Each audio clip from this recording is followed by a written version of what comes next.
FemTech Real Money Talks.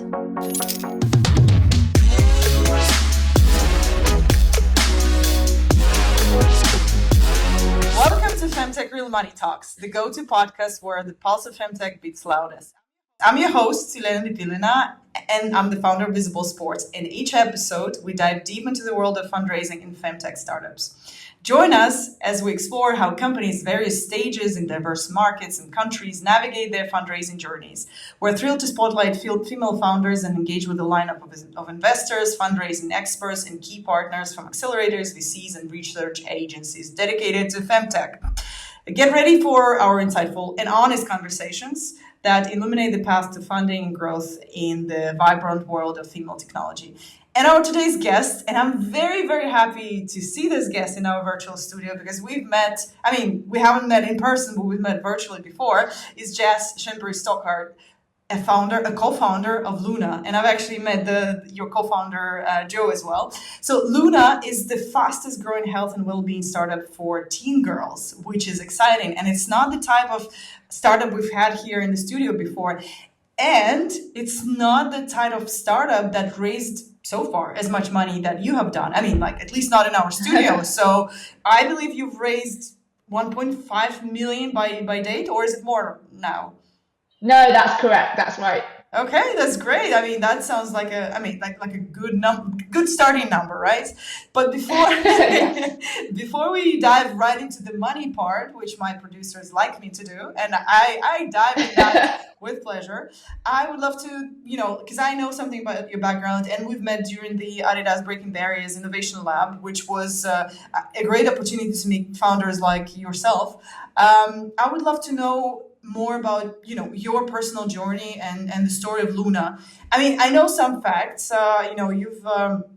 You've developed this idea during your MBA at Oxford, right? So and you actually got your first fundraising, right? So you got your first kind of checks during the demo at the MBA. No. Was it that or not quite? Not quite. What we did get from the demo was a lot of encouragement from both our professors, but also we had real investors on the pitch as well. So some from Octopus Ventures, some from Syndicate Room, and they then ended up investing in Luna when we went and did our first round, because we actually knocked on their doors and were like, "Hey, you told us this was a really good idea. We sacked off the corporate careers and we're doing it now. So you guys gonna back us?" Yeah. So yeah, it wasn't then and there, but they definitely planted the seed, and then we went back as and when we were ready to get some fundraising. But how did this? What was the discovery moment? Because I'm always curious about these discovery moments. When founders say "Hey, we thought it would be a good idea," but it's never just we thought it would be a good idea. There's always a story behind that. I believe there's always the aha moment when you're like, totally. Yeah, right. This is the thing. So what was yours? Yeah, I think there were, I would say two aha moments. The first was on the MBA program. So for some context, on this program, there was an entrepreneurship module where essentially it was a bit like Dragon's Den meets Shark Tank, and you had to find a team, come up with a problem, create an idea, the pitch behind it, etc., and then pitch that to professors and investors. And we decided to form a team with 5 amazing women from across the world. And when we were discussing, what problems we wanted to solve, we kept going back to women's health, and the conversation kept going back to, well, if we were told this, or if only someone explained this to us, then maybe we could have raised the red flags earlier or had the conversations we needed. And I think that was the first aha moment for us, in the sense that we all unanimously agreed that regardless of where we were from, education and support could have been better for us in our adolescence. And that rang true whenever we were then talking to other MBA classmates about our idea. Every woman was like, "Oh my God, yes, this is the digital big sister we could have needed." So I think that was aha moment 1, when we were like, okay, we're really onto something here. Nobody else is doing anything in this space, and I think it could be a really big opportunity. So I think that was aha moment 1. Obviously, we then went and pitched this idea, and we got that great response from professors and investors. But at that point, we were like, okay, we, millennial Jazz and Joe, my co-founder, think this is a great idea. But like, let's actually go and speak to some teenagers because, you know, these Gen Z, Gen Alphas, they might be like, guys, we don't want this. There's already something out there. This is what we're using. And so what we did was then set up like workshops in our old schools and just spoke to like loads of teenagers from 11 to 18 years old. And I think these sessions really were then like the second aha moment, because it was here that these teams were giving us feedback and saying, actually, like, we use TikTok today to get our information. But then they were then emailing us like, hey, like, where can we download Luna? Can we come do work experience at Luna? Like, I really want to help you guys build this. And we were like, okay, not only do we think this is a good idea, like teams think it's a good idea and also want to use this. And I think that was the second aha moment for us, which really reinforced the need and the want for something like this. And I think that was then the real moment when we were like, okay, nobody's doing something, someone is going to get to this, and we will really kick ourselves in like 5 years' time when there is a platform in this space. Like, let's try it, let's just go and do it. And yeah, that was really how the idea for Luna came about and what kicked off all the momentum. Oh wow, that sounds like a great story. What was when you talk to the teenagers? Can you identify top three things that you felt like really was a pain for them? Like the real kind of, oh my God, this is, this is where we come in and change things for them. Totally. Yeah. So I think the first thing was that there weren't any like relatable digital platforms they wanted to use. And as such, they were going to TikTok because they like the UX, they like the content they're seeing, albeit some of it being misinformation, right? So I think having that relatable platform that they want to use that's engaging was something missing. I think second of all, that education around like knowing that women's health isn't embarrassing to talk about and feeling confident to do that, and having resources to help them open up conversations was also like another big thing. Like lots of them shied away and were like, actually, we don't want to talk about this, and then others were more engaged. So I think that was like a key theme. And then lastly, I think that they wanted something that is like quite holistic. So I think people often bucket teens into like, oh, you have a mental health issue, oh, you have like a problem with your periods, oh, you have body image issues, like bucket them into like different categories. But actually what they were telling us is like it's all intertwined, it's like super holistic. And the reason I say this is because the V1 version of Luna was actually just a period app to help teenagers. And when we went and spoke to them, they were like, look, there are like loads of elements of teen life that we need help with, from periods but all the way through to friendships. And actually it's all like intertwined. Don't just bucket us into like, oh well, this teen has an issue with this. We change in our journeys, different things worry us. And so I think they were looking for like a holistic product as well, or a holistic solution that covers it all. So yeah, to summarize, a digital relatable platform, something to educate and empower them to have these conversations, and then lastly, something that's holistic and not just focused on one area, because the adolescence journey is like complicated, even more complicated today, and they want hand holding throughout. Yeah, I mean, like I remember my adolescent journey, and there wasn't like honestly the funny story is when my mom tried to like I was 29. My mom tried to have a sex talk with me, and At 29. and I was like, okay, mom, but he didn't tell me how you make kids. So we are not entitled to a conversation right now. We didn't have the talk at the time. So like, how can you give it to me when I'm 29? And it's kind of that's the kind of resources that I had growing up, and this is the kind of Yeah. literacy about my own body. When I first got my period, I really really really thought I was dying. Like I had no one Yeah, to like. I mean, I asked my mom, and of course she explained to me I wasn't dying, but she wasn't actually explaining to me what was going on with my body, like, and totally. why all of a sudden I'm bleeding, like I really thought I was dying. It was Exactly. like the last Yeah. day of the last hours of my life. It was so And terrifying. honestly, yeah, I can completely believe it. And the thing is, the sad truth is, we still get questions in today from teenagers with the same sentiment, Yeah, like, I've got blood in my pants, like, what's going on? Or like, I think I've started my period, but I don't want to tell my yeah. mum, I'm scared. And on the flip side, like, we also work really closely with parents who all have a totally different relationship with their child. Like, some have a very open relationship, some like don't want to like know at all, some will give like the basics. And I think we're then able to help co-pilot with them and say, like, look, even if you do have the most open conversation, there are just still some things that like teens don't want to ask you about or like want to know a bit more about, and here's how to guide them through it, or here's how to explain it to them. So yeah, sadly the experiences that likely you and I had still do translate today, and could potentially even be worse because of the digital world out there and what they are exposed to, whether that's on social media, through Google, or just through word of mouth in the classroom or in the playground. But I'm curious about this thing. When you say teenagers, is there like I mean, and obviously we talk about femtech in this particular podcast. But did you, when you designed, this kind of field trip, did you intend to speak, to female teenagers most of all, or did you not have this distinction, and it emerged in the course of your like interviews and workshops and whatnot? Yeah, so it's a really good question, and we often get asked, why have you focused primarily on like girls and non-binary teens? And in truth, to begin, we always wanted to build something for girls and non-binary, and I think again that stems out of the initial idea, which was just going to be a period app help to help this audience, and then obviously it's iterated to be broader than that.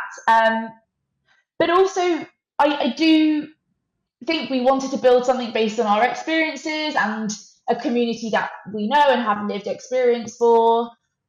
But also, it's really difficult to build a very sticky and engaging product for quite a broad audience that has very different interests. So I do have a younger brother. We have like 10 years difference. So I was able to sort of watch his adolescent journey and be like, wow, it's like really quite different to what I experienced.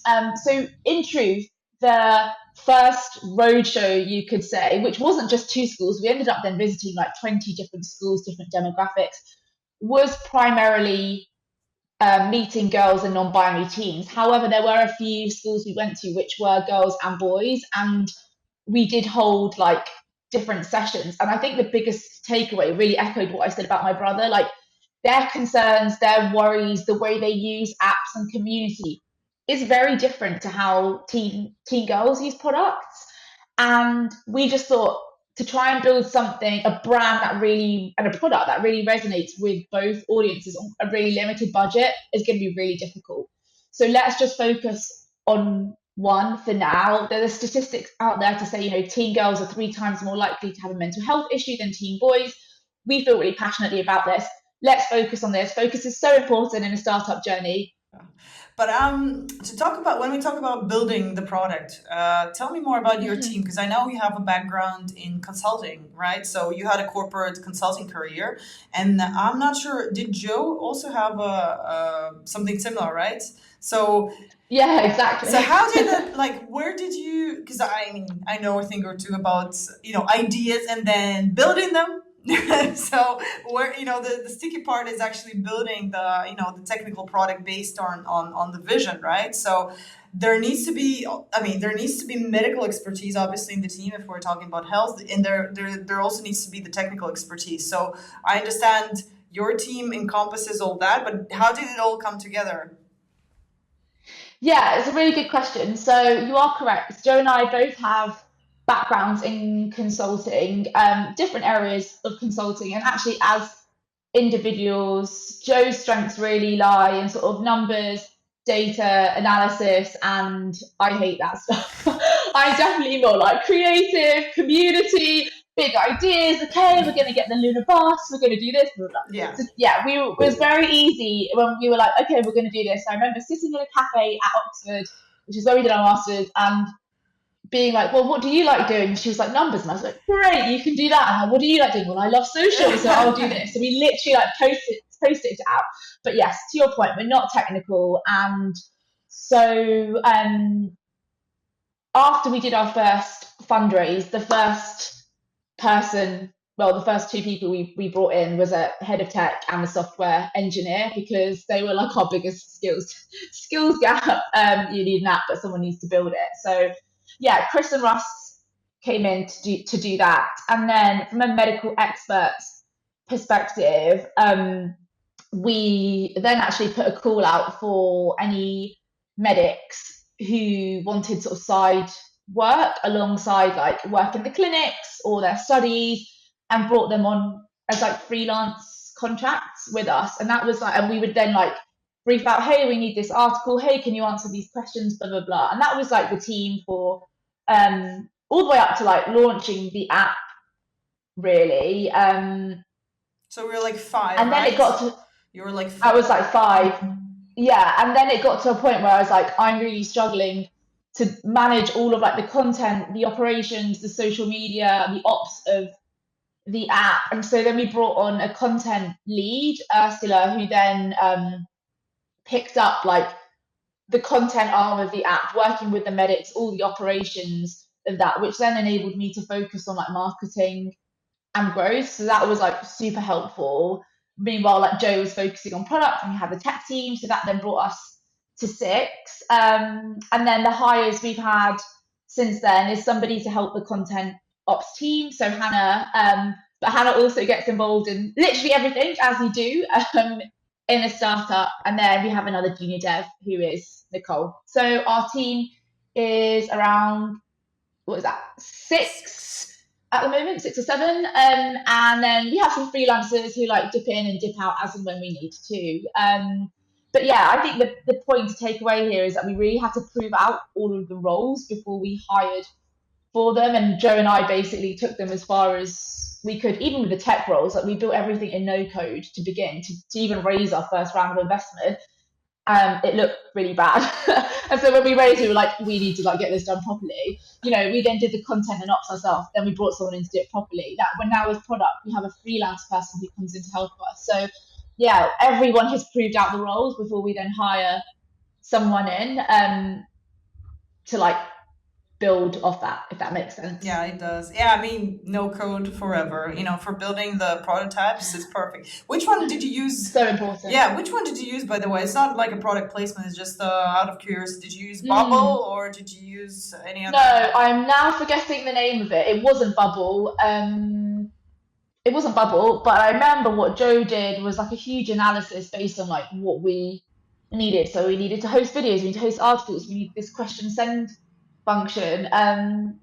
Yeah, having a massive brain fog moment, because this was like It's okay. It's okay. 2 years ago now, 3 years ago now. I'm just curious because that was my follow up question. Like, because it sounded like, oh, you know, we then developed a product. So it sounded like you went to the investors, you showed them a deck, you know, and they were like, oh, take our money. It sounded like this type of a story, but in fact, it was something different, right? So how did it? Oh, totally. How did you get your first check? Can you tell us this story? Of course, and it definitely wasn't like that, unfortunately. Remember, we are 2 consultants who nobody knows about. Obviously, we were like, well, we back ourselves, we know we're good, but people are like, yeah, 2 millennials trying to make puberty cool, like, not sure about that. So what did we do? Well, we had this roadshow from the teenagers, which was great, and then we were getting all these messages from teenagers being like, we really want the app, and we were like, okay, these teens want to help us, they have spare time, let's bring them on as like a committee to help guide Joe and I.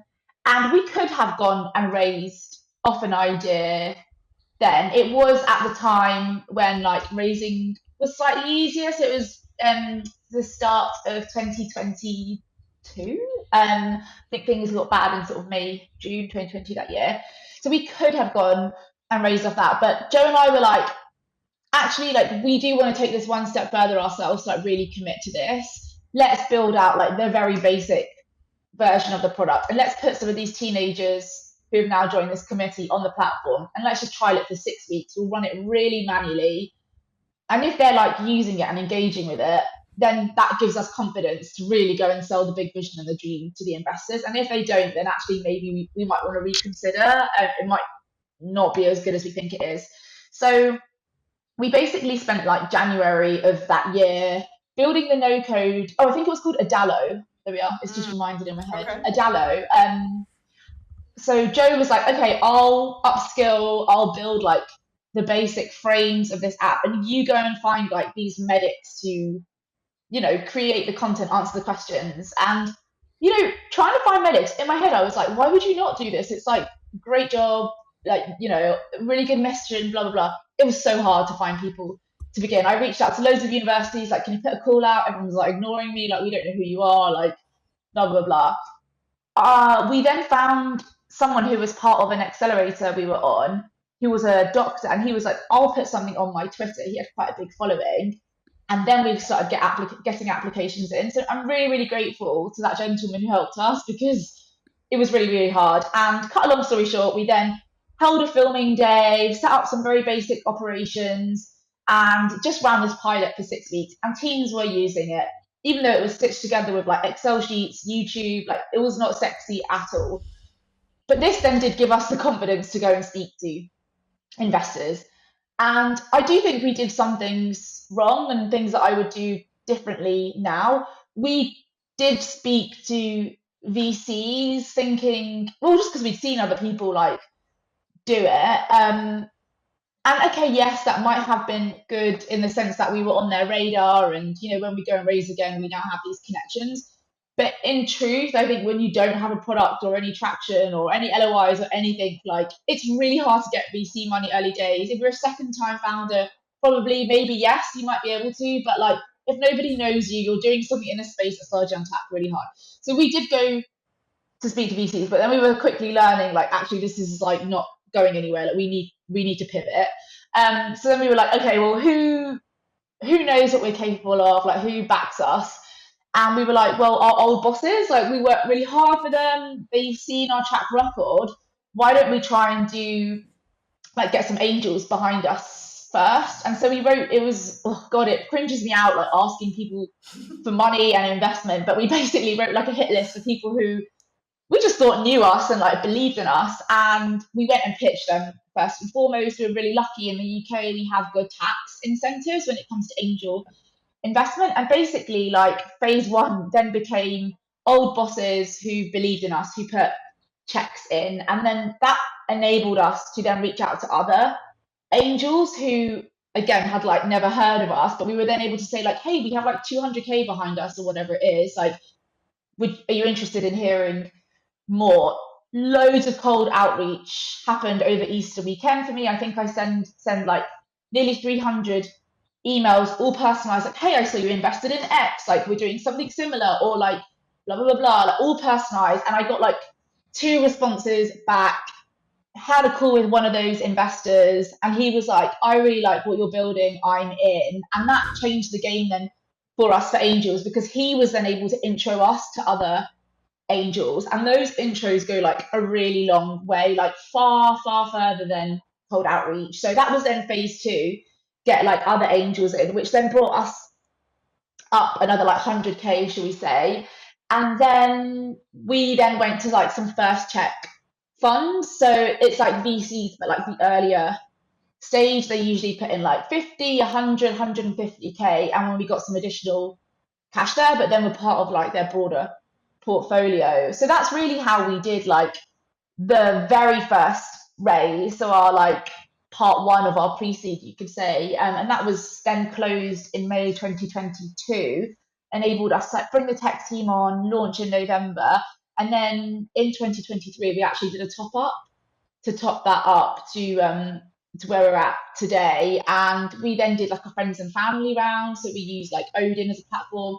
We then had more traction. We thought in public. We had angels being like, actually, we want to invest, and family offices. So yeah, that's really been our like journey to date. And then next year we will be doing our institutional round. Now that we have a product, now that Joe and I have proved ourselves, we have partnerships, and we're revenue generating too. So yeah, that's going to be the plan.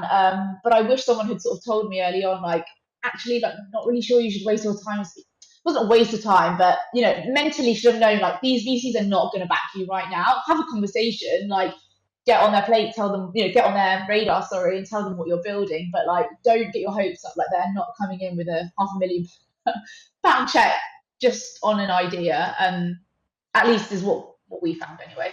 But it's a very interesting story, and it's so great that you're describing it in such detail, because normally, like, what people read in the magazines, the articles and such, yeah, I went in, like, with a pitch deck, somebody says yes, but it's a lot of work. Like, out of 300, two, right, were the responses that you got. The funnel is like this narrow, right? And out of those two, just one, but this one resulted in a bigger funnel that, kind of dragged along all the others that closed your pre-seed round. So, but do you remember the feel, like, what was your ask at the point? Like, what was your ask slide? How much did you feel did you need to raise?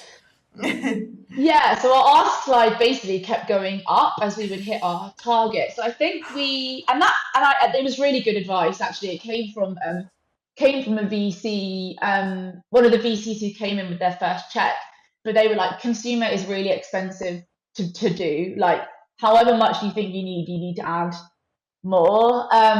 And so I think we started off wanting 400K, but then as we like started to get momentum, we increased it, and then we closed at 600, and we're like, okay, we'll just mentally prepare for like another raise later this year, but actually, like, let's just close on what we've got and like get going, basically. But I do remember like that Easter weekend in April. So yeah, we started in March.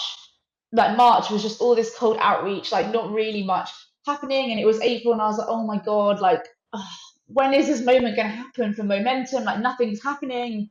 We're never going to be able to raise. Like, I was so anxious. Da, da, da. But it just took this like one person to then really relate to what we're building, and he was like, this is something my daughter could have really benefited from. She's older now, and I really see the massive potential, and then that really got the ball moving for us. So I'm just saying that because I think every founder who is raising or trying to raise, like, it can be really hard, but like finding that one person, you just need one that yes. Then, like, you just need one yes. person, and that momentum happens. So just keep going, because I do really remember like crying and having anxiety and being like, it's never going to happen. But you just have to power through. What helped you? That was our initial ask. What helped you power through, actually? What I think I am just like very resilient, and like, I don't like, if somebody tells me you're not good enough or no, it makes me more driven. And I mean, it's the whole reason I ended up doing my MBA and doing Luna, because I didn't get a promotion at Deloitte that I was basically told I was going to get, and all my peers got it. And I was like, okay, like, and I pushed it. I was like, I want to speak to HR, like, what's going on? Da, da, da. And they wouldn't change it. And I was like, okay, if you don't believe in me, like, I'm going to prove this to you. And so I think I have that in my, my DNA. Don't get me wrong. When I get you, I get you. No, I get you absolutely right, because I feel I'm the same in a lot of ways. I can absolutely 100% relate to what you're saying. Like certain things just infuriate me, but like there is fuel in that infuriation, like there is like, okay, you say women's sport does not exist, screw you, I'm gonna go out and do my own thing. And it ends up being much, much harder, of course, than getting something straight away, but it actually means that, something that you didn't get and you thought you needed it, you actually didn't need it. You needed to do that thing, and you arrived at that crossroads, and you're like, okay, this is where I should be. And that's I mean, Definitely. it doesn't get easier, okay? I mean, it doesn't get like, oh, magic, magic happened. Magic doesn't happen. You put in a lot of work. Have to work for it. But Oh, absolutely. But at that fork in the road, you made the decision to go after what you want, right? Not what you Yeah. like. Not the expectations of other people, and that's. I think it's a great thing that kind of is a crucial moment for a founder as well. So I can Yeah. 100% relate. You don't have to Yeah. like explain yourself to me. No, I get I it. just think like two things though on that. Obviously, like when all avenues are exhausted, and I'm like, okay, I've really given it my best shot, and sometimes you do have to call it a day. And don't get me wrong, I'm not going to keep running or pushing for something where I've really tried everything. But until you've tried everything, like you said, like no one's handing it to you on a plate. Like there are so many angels in this world. Like you need to reach as many of them Yeah. that sit in your potential remit as possible. But second of all, when taking this rejection or fuel as fire, I've always been polite and always been like, okay, I get it. I'm going to put you on my keep me updated list, and I'm going to connect with you on LinkedIn, and I'm going to prove it to you, but in a way that you're then going to be like, oh my god, take my money, or like partner with me now. And I think that's also really important, because I have seen some other founder friends who are, give a bit of sass back or whatever, but this network is so small. People are watching you. You don't know like who, what, and where. So I think, yeah, I just wanted to say that too, in case anyone's watching. Like, are you being rude to people? Because I definitely no. definitely not. By the way, TechCrunch. Since we're on it, so tell me about that. How did you get to TechCrunch? How was the whole experience, and how did you feel to make it to 2,000 startups? I mean, which is super impressive, I gotta say. Yeah, and not just 2000. We made it to the top five. Oh, top five. I mean, I'm sorry. I'm I'm underinformed. Gotta drop that in there. Okay, great. Tell me more. Thank you. Tell me more. Yeah, for sure. And this time last week, I was still in San Fran, so I'm like riding that high and that jet lag. So let me tell you the story, because it's really fun. It's quite a funny story, I guess. We basically met a female entrepreneur who, I mean, she's just amazing, super inspirational. Met her for breakfast, and she just gives it like real talk. Anyway, she then messaged like, Jas, Joe, great to meet you for breakfast, and have just seen TechCrunch, disrupt, have this, like you should definitely apply for it. But you have to apply within like 24 hours. I think the deadline's like closing. And I was like, oh my God, like I've just come back off a hen do. I'm taking the teenagers to Taylor Swift to hand out like Luna flyers, and they're not going to have time to do this. But I was like, you should just do this, because we always apply to like everything. So anyway, did my hen do, came back from Taylor Swift, glitter all on my face, did the application. Then you have to do a video, and I just was like so exhausted, like, hey, I'm Jas, like just come back from Taylor Swift, 13, da da da. Worst application, I can't lie, that I've ever put together. And I was just like, there's no hope, but did my prayers, like sent it off, and then it was like, Joe, don't get your hopes up. It wasn't my best. I wasn't really giving energy, and totally forgot about it. And then about like 2 months later, we got this email being like, hey, like you've been shortlisted to like the top 200 startups. You're invited to come to San Fran and have like an exhibition stand. There'll be all these investors and private events, blah blah blah. And we were like, oh my god, like this is incredible. Wow, like TechCrunch have really seen something in us. And then we got like another email afterwards that was like, oh, by the way, you've actually been selected to be in the top 20 finals, and you'll get to pitch at TechCrunch on the main stage. And you could be in with the chance of winning $100,000, all this additional press, blah, blah, blah. But as top 20, you get your own TechCrunch article and coverage and blah blah blah. And we were like, oh my god, like now this is like super cool.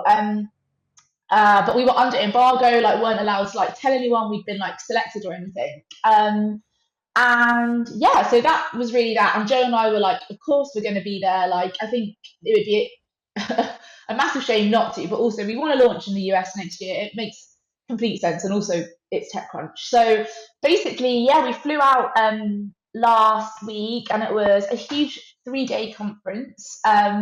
We had a Luna stand there where we were obviously like talking and meeting people, connecting to people in the education sector, health sector. And then we also had this opportunity to pitch along 20 incredible startups doing everything from robotics to early cancer detection, new materials, the black box of AI, all this cool stuff, and also, making puberty cool, Luna. We all have to pitch to different VCs, and then from 20, they picked the top 5 to go to the final. And it was super nerve-wracking that day because I was like, genuinely, I'm not just saying it, Elena, like the caliber of startups were like truly incredible. Their pitches are amazing, their products are amazing. But then, yeah, we found out halfway through the conference that Luna had made it into the top 5. And then we got another opportunity to pitch to different VCs, an even bigger audience. And sadly, we didn't take home the win, but just by making it into the top 5, we were like, we are already winners. And yeah, it was genuinely amazing. It was really nerve-wracking because it was like no notes pitch, 6-minute pitch, 9-minute Q&A to like, yeah, GPs of funds. But touch wood, it all went really smoothly, and I didn't mess up my lines or do anything weird on stage, which I was also like, I can't. That's also a high risk. No, I can't believe that was ever a risk. I think you're just being you, and that's the whole spark. But did it translate to any like connections or any potential investments? Definitely. Yeah. Yeah, so we actually got additional investment from our angels because I think they were really impressed that we, managed to get this far. So some angels actually doubled down, which is great. And then off the back of it, we've got VC conversations lined up. Like I said, it was literally last week. And then I've been really bad and haven't done my TechCrunch follow-ups. That's on the agenda for this weekend. However, the US have obviously had other things going on this week. So I think it's probably fine that I haven't sent my TechCrunch follow-ups. Question on that. Do you think what happened in the US, the latest development, is going to affect the market for female health in any way? I'm just like, I don't want to say it, but like I really don't want to say it or think about it. But right. Unfortunately, I don't think it's in our favour. Let's put it like that. Okay. Yeah. I think had it been Camilla, things would be looking like very different for us. Yeah. In so many ways, like inspiration for young women, young people. Yeah. Aspiration for women. And I can't lie, my Instagram feed has been like, I imagine full of like potential. I mean, you've probably seen it too. Because I would assume, I don't know, but like I would assume your user base has certain preferences that are, like the Kamala's voting base is your kind of base. Totally. I would assume, Yeah. And actually, so we're not live in the US because we know there's like different AI laws there, different like health regulations and things. And basically, when we launch that, we just want to launch properly and like make sure we're watertight. And so as such, we get loads of comments on social media from American teams being like, "Hey, when is Luna launching? Like, we really need Luna in the States." Like, and so we ended up setting up a wait list for American teenagers, which just like continues to grow. But I do think it will potentially be harder for us to launch in the US. But the point I was getting to is the bulk of our wait list do sit in the States that are, primarily blue. I know. So like a lot in California and stuff. Yeah. So yeah. But we'll see what happens.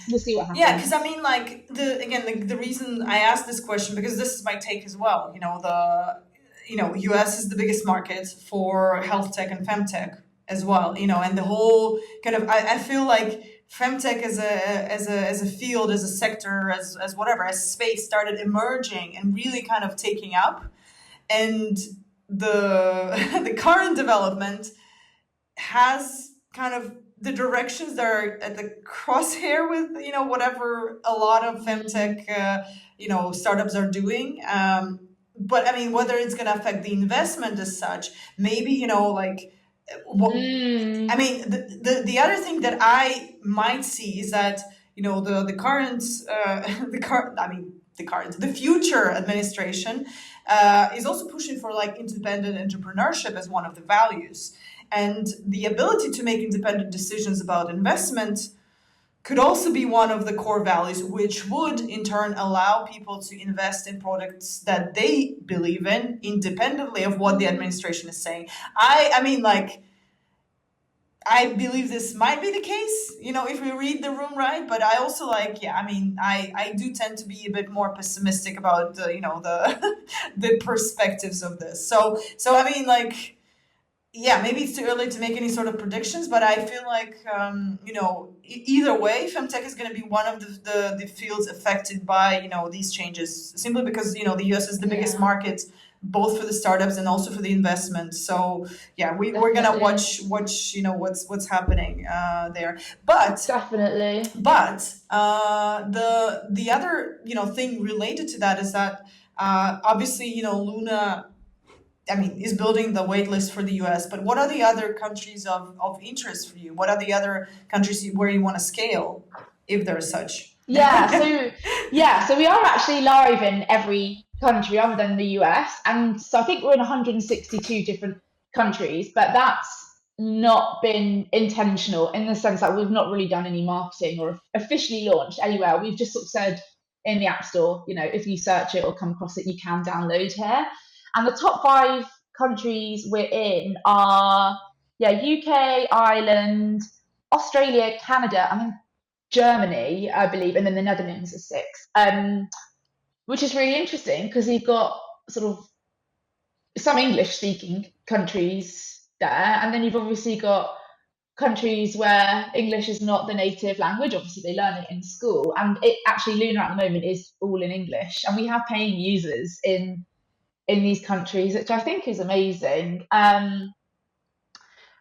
But we haven't really done like the full analysis on like where the big launch next is going to be. I think the plan was always to go to the US next, and potentially things might change now. We have to like watch that. But it is really good to see like where we are having our paying like user base and active user base, because it will really inform some of our decisions that we make, both in terms of like launch, but then also product rollout and updates and things like that. Because obviously there will have to be an element of localization for whatever market whatever we launch in. There is a follow-up question that kind of logically stems from that. When you say the paying user base, okay, so that's not the internal discussion that we had within the team, but that's the question we had to you as a team.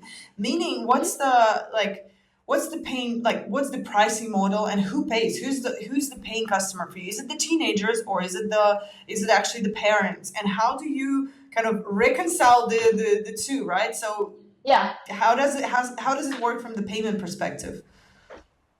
Definitely, and we get this question all the time. So it's a freemium model, and the reason for that is this app also has to have impact, and we appreciate that not everybody can pay for Luna, and so there is a free element, and that's all done on like limits, which then refresh every month. So limits on content, questions, etc., etc. Then we have the premium element, which costs $4.99 a month. So in the UK, the price of a cup of coffee, and the payers for that are the parents. And to answer your question of like, well, how do you facilitate that payment? It's really a two-pronged strategy. So we've made the app so cool and so desirable that teenagers want to ask their parents for Luna. And so we've added like a mechanism in the app, which is a bit like a Venmo request, where teens just like send a link to their parent. The parent then like basically pays for it, and then it unlocks premium for the teenager. But then we also understand that not every teen is going to want to send that to their parent, and actually there are some parents searching for apps and products and stuff for their teenager as well. So then we've also got a mechanism where parents can actually download Luna. They actually then get access to like content, articles, and now insights as well to teenagers.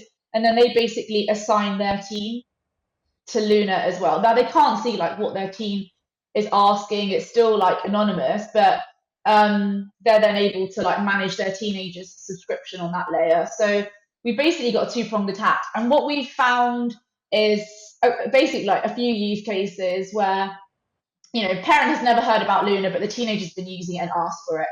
Teen has never heard about Luna, but the parent has come across our marketing and then gets it. But then the third use case where like parent has found out about Luna and teen has actually already been using it on free, but hasn't wanted to ask their parent or for whatever reason. And then, the magic happens and it's a happy world for like both teen and parent. So yeah, that's how we reconciled it at the moment. And we have actually only just added that premium layer and are now focusing on like scaling this and making that a smooth process as possible. But that's how it's working for now. And yeah, that's sort of some of the early insights that we've had so far. But does it also mean that? Oh, and also, go on. I was also going to say, like with the free users, we then monetize them through brands. So we just signed something with Gymshark to sponsor our in-app wellbeing challenge. It's got all of their branding over it, and they're then paying for access to our community and engaged audience. So yeah, it's a premium subscription, but then also we have like 100,000 community members, which will only grow. And it's not just community members; they're super engaged, and brands want exposure to that. So also working with brands there. Sorry, I forgot to mention. No, that's good. It's actually something again like about marketing because I'm a marketing person as well. So like something I wanted to ask on that because you have huge, like monstrous organic growth, which means you have a growth hack. So what was your growth hack? Also, given that I understand you had to target both groups, as you're saying, right? So like to make sure you like either the parent or the teen discovers you. I mean, obviously, like it's a bit tricky, right? The parent pays, but your core audience is teenagers. So my assumption would be, and correct me if I'm wrong, you targeted the teenagers first, right? So the ask would come from correct. them, and it's like the vice versa situation is kind of a bit more rare. But how do you approach that, and what was your growth hack to actually achieve this incredible growth? Yeah, so you are exactly right. Phase one of Luna, we didn't even really think about parents. We were like, we have to make this a cool product, a cool brand that eventually, when we do think about parents, teenagers don't get the ick and they're like, ew, like, why would I use this? They have a quick look on Google, or they go on TikTok or whatever they do, they talk to their friend and they're like, yeah, I'm already using it. It's really good. You should use it too. And so the focus really was on that for the first year. And that's why we're like, keep it as a free app. We'll focus on monetization later and just really double down on a great brand, a great community, and then that organic growth. And basically, the way we got like our first bunch of organic users is we got all these teenagers we then met at these schools onto the platform, and we then incentivized them to share it with like at least one friend, which then like doubled our user base. And then we did like a competition to be like, well, who can refer as many people as possible? And that basically then got us to like a really good base number. And we then implemented the referral scheme, which was like, every time you refer someone to Luna, you get like Luna points, and every teenager loves like Luna points. And like different points get you like different things in the app, etc., etc. So that's how we did it with it's a lot of teenagers. gamification, right? So you employ gamification techniques. Yeah. Cool. That's great. Exactly. Yeah, and then now we're just doing the same with parents. Like, but Get the Luna obviously points. want a different thing. Well, that's the thing. They won't do it for Luna points. But now, like, trying to figure out, okay, well, how do we get parents referring, like, and what motivates them, other than the fact that this is a really beneficial app for someone to have. But that's really like what I'm focusing on now, and getting those like growth levers going in the app too. Yeah, that sounds incredible. And the other type of like the other side of that question is so basically walk me through. I'm a teenager, right? So what do I see in the Luna app? Like, why would I why would I want to download it? How do you how do you get your hooks on me, right? So I'm browsing through TikTok, right? So TikTok is your main platform, was and is, right, your main platform for teenagers and expanding the user base, right? So how does it work? So I stumble across I don't know, like affiliate marketeer or a direct ad from Luna. What happens next? Yeah, so the ad that you'll probably see is like a teen girl explaining like what girlhood means to them, or how much Luna's like help them, and it piques their interest, and they'll probably see like all the comments and social proving underneath it, which is like, oh, I love Luna, like it's amazing. They're like, okay, hell yeah, I'm going to download this app. So they download the app, and what do they see in it? So there's a bunch of different like content, so videos and articles, all created in a tone of voice that resonates with this Gen Z, Gen Alpha audience, but still with like an adult centric tone. Like, we're not here to be their best friend, we're here to be their big sister. But they understand it, they get it. We use the emojis that are right on a suite of topics that the right they're interested emojis, in. the right emojis, not the ones, The right emojis. not the ones that we use, not the crying, not the clown one, not the monkey, not the crying one.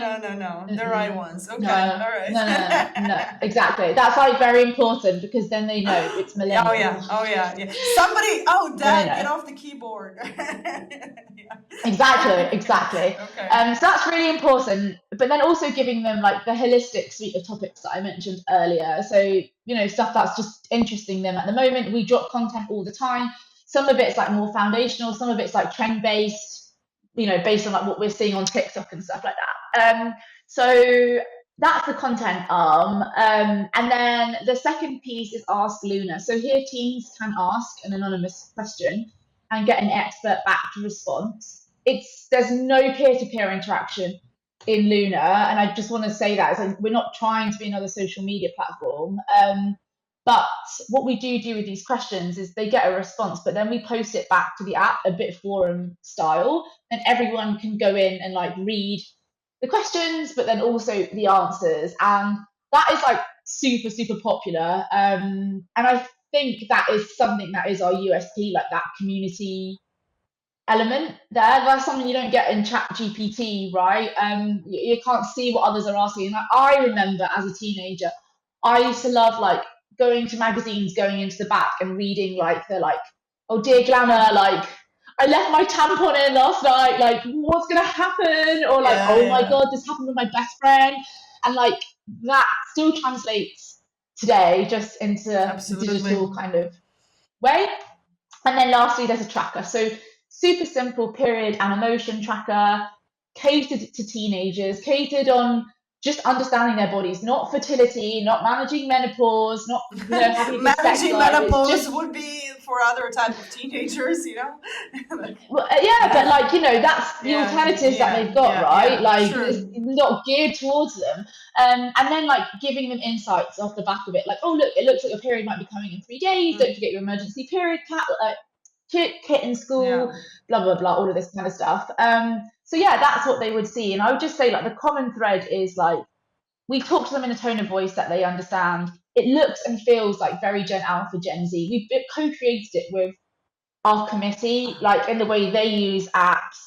It just looks very fresh and very cool. And I think we have built very good brand equity, based on this. Anybody can build an app. Let's be real, anyone can build an app, but not everybody can get the tone of voice right, and not everybody can get the brand right and build a community like we have. And I think that is our differentiator. So the committee that you're talking about, how many people does this committee have, and how involved is this committee in your day-to-day work? Oh, definitely day to day. So we have about 500 committee members, but some of them are alumni now because obviously they grow up or like life gets in the way, and we're like, okay, just let Luna know if you can't do it. And it's really good getting like lots of fresh faces in the app, which is great. In the committee, which is great. And basically there are like they kind of split into 2 groups. One is like the product committee, and they work with Joe on like the roadmap, future features, what it looks like, what it does, etc., etc. And I have like the social media committee, and I'm literally talking to them daily because I'm like, okay guys, like what's trending, how do we jump on this trend? They create all of our content for us, and they are the reason like our app and our brand is cool, because what I see on my TikTok is very different to what they see. For sure. Yeah. So the truth is, speak to them all the time. It's a rolling basis in terms of committee, and in truth, like I really need someone to help me manage this community because they are so keen and so passionate What is to do this. when you're saying they're so keen and so passionate? What is the driving force for them? What drives them to do this? Yeah, I think three things really. The first is like they really want this product to succeed and to be out in the world. Like all of our ambassadors watched Joe and I's pitch at TechCrunch, and they were the messages we got from. I know they were like, "We're so proud of you. Like you two are inspirations. Like Luna deserves this." And genuinely, it brings like a tear to my eye because I'm like, we are really like role models to these girls. Yeah.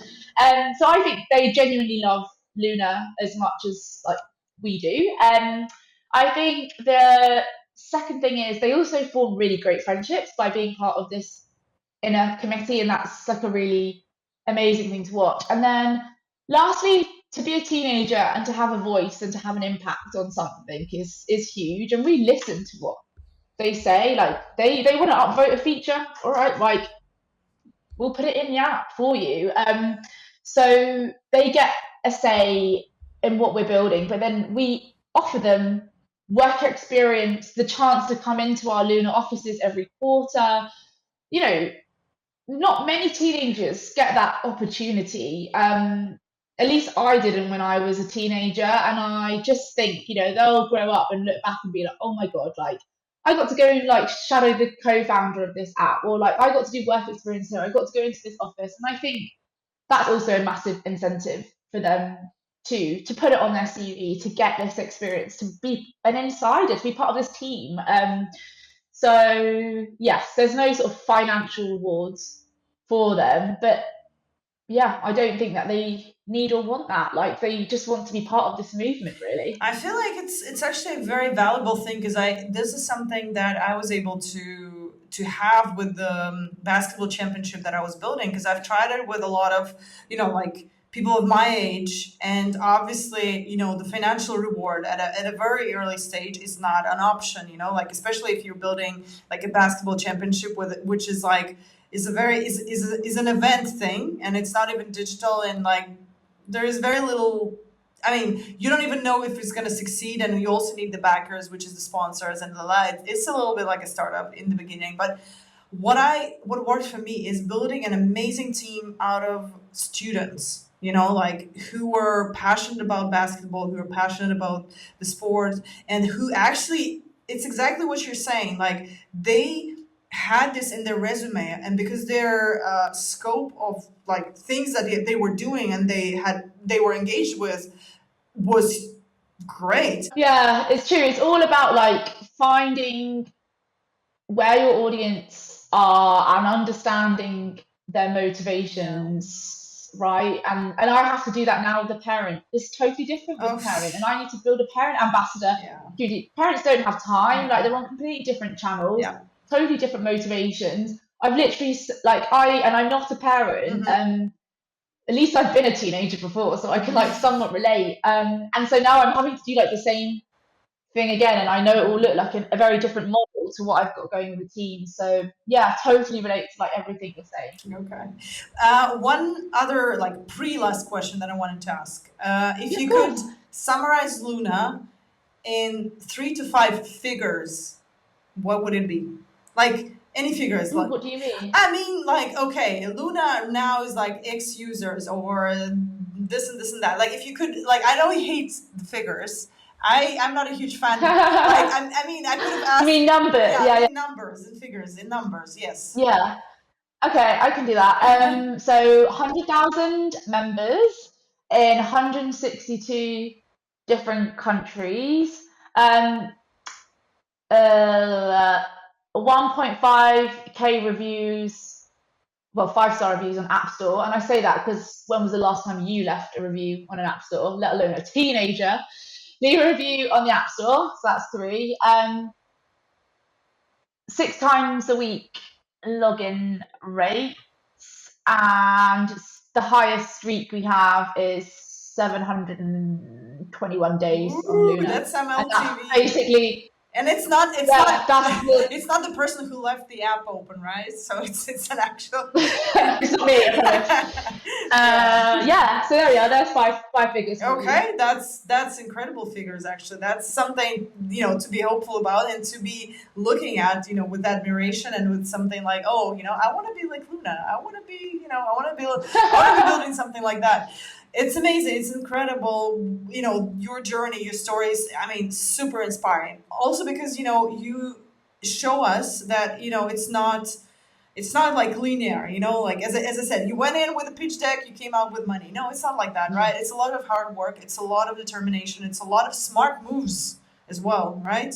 And in the end, it's building. I mean, like I'm not a huge fan of Y Combinator, but like I like their mantra: build something people want, right? So you're building something that people want, and I think all together it presents a very bright future for you as founders and very bright future for Luna as an app. And I'm sure whatever challenges there might be, market wise or whatever wise, you will be able to perfectly overcome it. So my final kind of question in this would be, what is kind of the biggest goal that you set for yourself and your team right now? I mean, like Luna as a team sets before them right now. For like the next year or like in okay, general, yeah, be specific, Elena. Okay. Right. Okay, so what is the okay, let's put it this way, for the next year and for the next 3 years. Yeah, so I think for the next 3 years, it's definitely being in the pockets of teenagers globally, but also co-piloting with parents globally in an official way. So I want us to have launched in new markets. It's not just, osmosis, and we're kind of there. I think that's like the next 3 years. And I think the goal for next year is to maintain our ability to build an engaging product that is cool to teenagers, while simultaneously like attracting parents and getting them to want to give this to their teen. And I think we are at the early days of both those things, and I want us to get better at doing it, and then I want us to be consistent in maintaining that. So yeah, that's really the goal for us in terms of features, how we do our marketing, the content we put out there. Yeah, I think that's always at the crux, like what we're always thinking about. Like, is this going to give teenagers the ick, and is it going to piss off parents? Like, yeah, I mean, you got to keep. And that's the tricky part. That's the tricky part, because the value. Sometimes the value-based system is completely, like it's completely different. So that's the tricky part that you do have to resolve. But I believe it's an interesting part as well. So the last question I normally ask, one before the last, is who would you like to see next on our podcast? Oh, FemTech. tough question. FemTech. Has to be FemTech. I think I'd have to go for Ida 10. Oh, obviously, okay.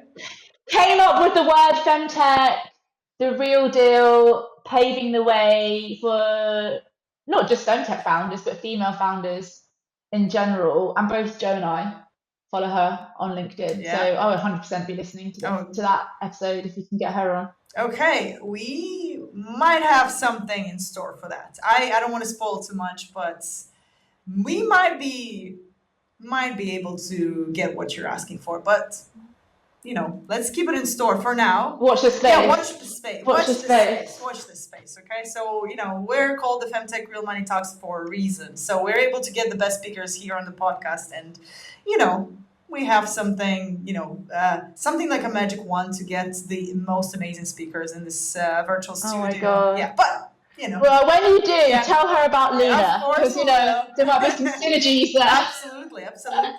And actually, the last question: what would be your advice to founders raising money in FemTech space right now, like in 1-2 sentences?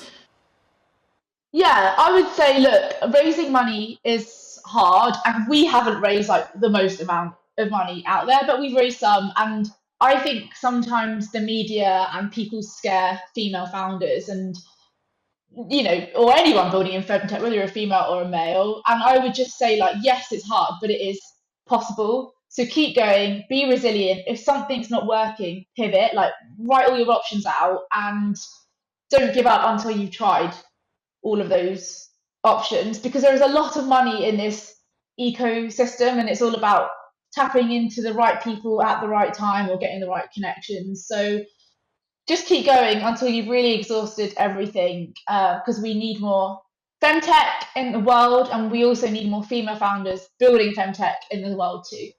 Yay to that. That's an amazing message. And thank you so much, Jas, for being here today with us and sharing the parts of your journey. As I said, like, I wish you and the Luna team and the Luna app so much success, because I personally believe you're building something that people need. And these kind of startups need to be trailblazing the space and need to be here and need to be succeeding. So on that note, thank you again so much and best of luck to you. And yeah, watch that space. Thank you. Thanks for having me. Amazing.